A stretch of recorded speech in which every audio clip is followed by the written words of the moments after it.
aqui vai uma reflexão que também parece boba, talvez, né, será? Quem que é o teu paciente numa consulta pediátrica?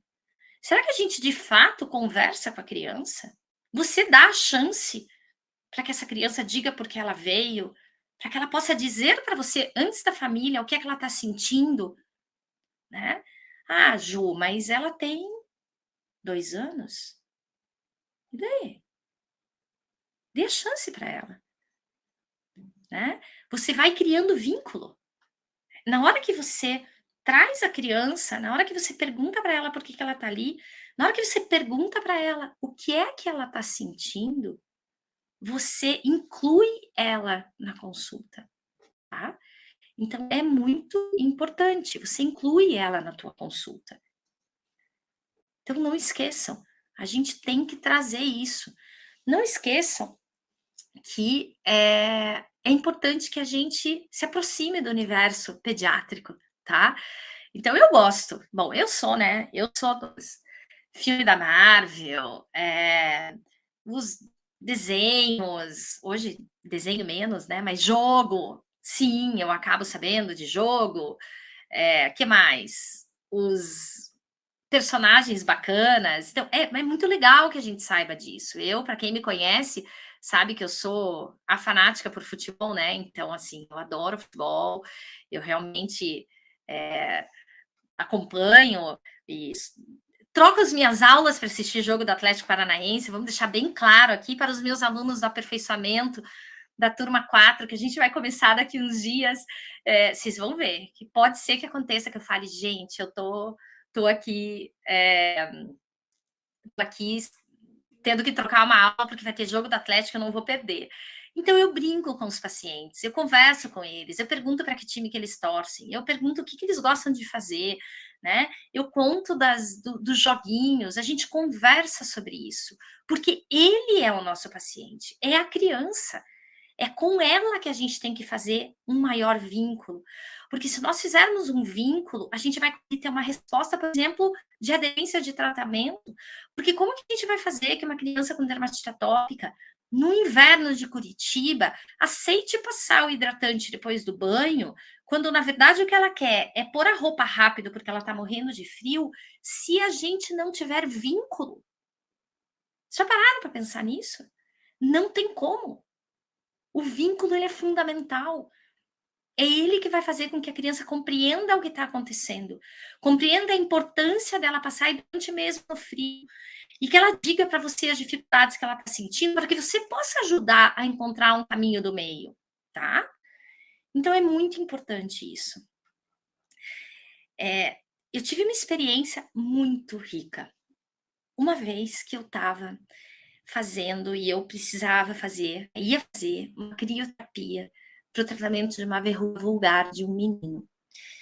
Um menino, um paciente meu de 8, 9 anos, isso já vai fazer uns 4 anos mais ou menos que aconteceu.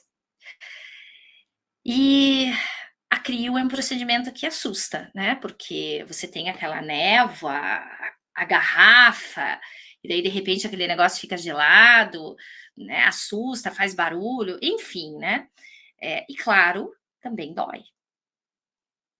A gente chegou, eu coloquei ele na sala de procedimento e a gente expliquei para ele o que que ia acontecer. Eu gosto sempre de passar um creme anestésico antes, mesmo de uma crioterapia para verruga, que é o que a gente acaba usando principalmente na dermatologia pediátrica, né? Dá para usar e usa crio também para alopecia areata, mas daí em ato, à distância, né? E aí coloquei ele lá na sala, expliquei para ele, comecei a trabalhar e a gente começou a conversar. E eu perguntei o que que ele gostava de fazer. E aí ele falou para mim que ele gostava de jogar um joguinho de celular, que na época era o jogo que os meninos aqui em casa gostavam também. E enquanto eu ia fazendo o procedimento, enquanto eu ia aplicando o nitrogênio líquido, eu fui conversando com ele sobre o joguinho, né? Fui falando dos personagens, fui perguntando o que que ele gostava, né? E a hora que acabou, ele olhou para mim, eu perguntei para ele se tinha doído, se ele estava desconfortável, e ele olhou para mim e falou assim para mim: "Não, não doeu, porque você distraiu o meu cérebro falando do jogo, e aí eu não percebi a dor". Isso é pediatria. Isso é atendimento da criança. É a gente poder trazer a criança para perto da gente. É poder dar espaço para ela perceber os desconfortos que ela está sentindo, né? Os medos que ela tem, porque medo e dor estão interligados, né? Eles se misturam. Teve uma outra situação que aconteceu que foi engraçada, num certo sentido, também, que eu estava fazendo uma curetagem de molusco, né, num paciente no consultório. Gente do céu, eram 3 lesões, juro para vocês. Mas essa criança gritou tanto, tanto. E a mãe, ela estava ali, né, ela segurava a criança e tal, não sei o quê. A hora que acabou, 3 lesões de molusco, né, para quem tá, e faz, é muito rápido, é muito simples de fazer, né. Eu passo anestésico antes, então assim, estava tudo certo. Mas a criança gritou muito.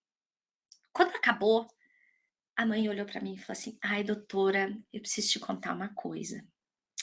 Sabe, ele grita desse jeito quando a gente vai cortar um dele em casa". Aí eu olhei para ele e falei assim: "Me conte uma coisa, doeu mais do que cortar a tua unha?". Ele: "Não, cortar a unha dói bem mais". Aí eu falei: "Ah, então tá tudo certo, né, então tá tudo certo. Se cortar a unha dói mais que fazer a curetagem de molusco, tá tudo ok, né". Então vejam, é isso, esta mistura. É a mistura da dor com o medo, é o desconforto que a criança sente por não estar entendendo o que está acontecendo ali, né, é a importância que tem da gente inserir a criança nesse contexto, para que ela possa se sentir mais segura.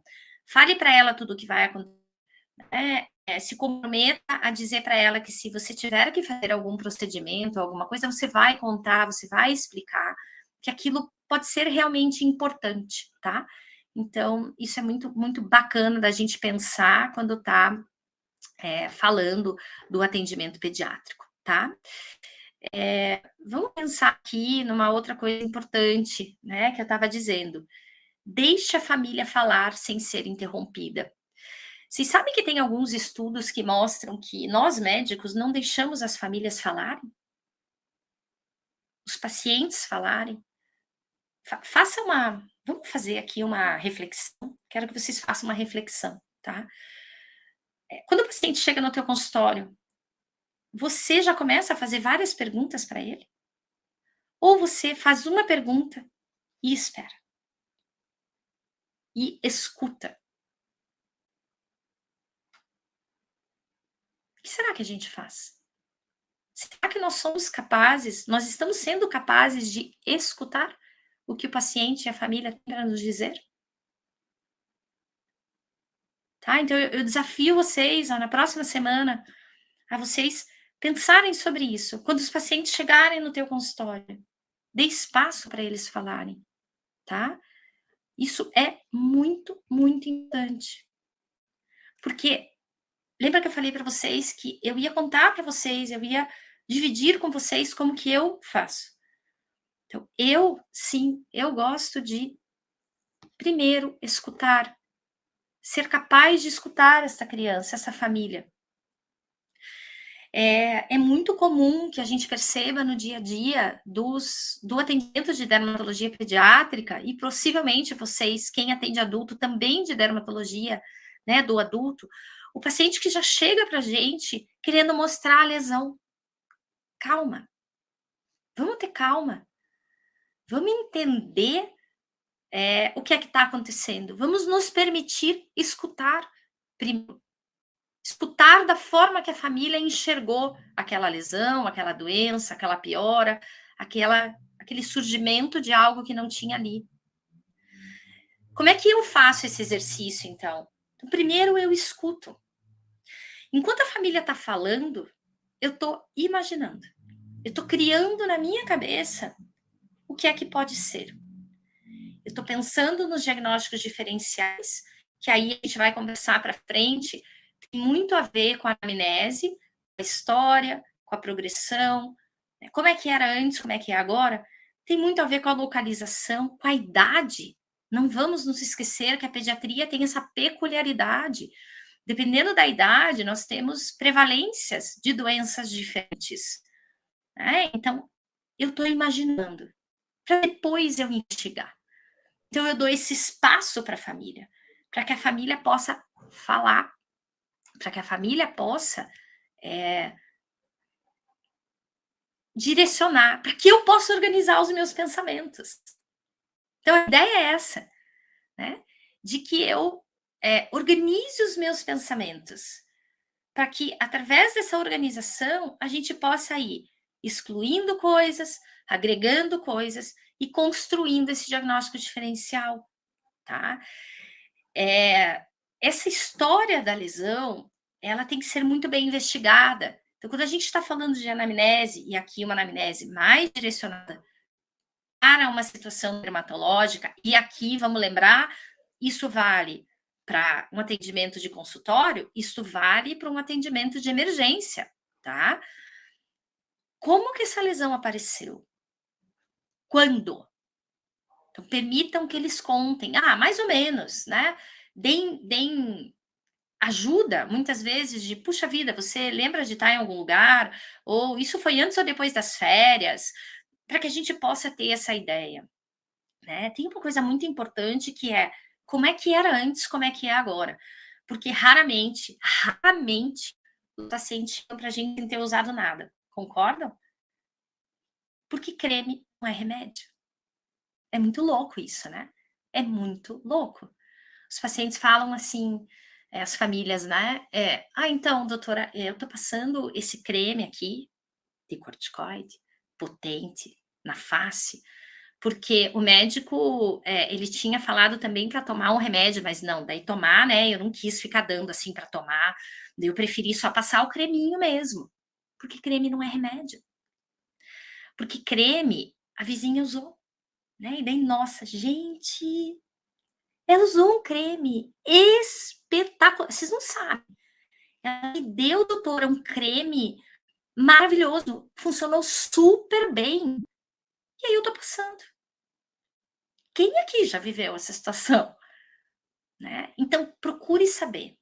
Como é que era antes? Antes de você usar um creme, uma pomada, né? Ou de você tomar uma medicação, como que era a lesão? Como que ela é agora? Mudou? Não mudou? Tem foto para a gente poder olhar, para poder entender, tá? Tem doença de base para que a gente possa construir esse raciocínio de uma outra maneira? Será que isso tem relação com a doença de base? Será que não tem relação com a doença de base? Então é aquilo que eu falei antes, como é que eu faço a minha anamnese? Primeiro eu escuto. Primeiro eu vou entender como que a família e como que a criança, como é que eles estão vendo aquela situação e aquele problema. Para a partir daí, poder imaginar e investigar de uma forma mais direcionada. Não esqueçam que a gente está em uma consulta pediátrica, então é muito importante. E é rápido, vamos conversar? É muito rápido. Nós perguntarmos de antecedentes gestacionais, se essa criança, ela mamou no peito ou não mamou, né? Quais são os produtos de uso diário, porque as crianças usam um monte de coisa todos os dias. Será que precisa de tudo aquilo mesmo? Será que todo aquele shampoo, condicionador, óleo, creme e, enfim, será que tudo aquilo é necessário? Será que todos aqueles produtos que a criança usa não podem estar relacionados de alguma forma com, com aquela questão cutânea que está ali aparecendo? Tá? Calendário vacinal, importantíssimo. Né? A minha secretária, quando ela vai confirmar a consulta do paciente, quando ela vai confirmar a consulta do paciente, ela pede para as famílias levarem a carteira de vacinação. Então, esta carteirinha de vacinação, ela tem que ser levada. E eu sempre olho, tá? É uma oportunidade que a gente tem, muitas vezes, de orientar um adolescente, por exemplo, em relação à vacina do HPV, né? Então, é bacana a gente olhar a carteira de vacinação também, tá?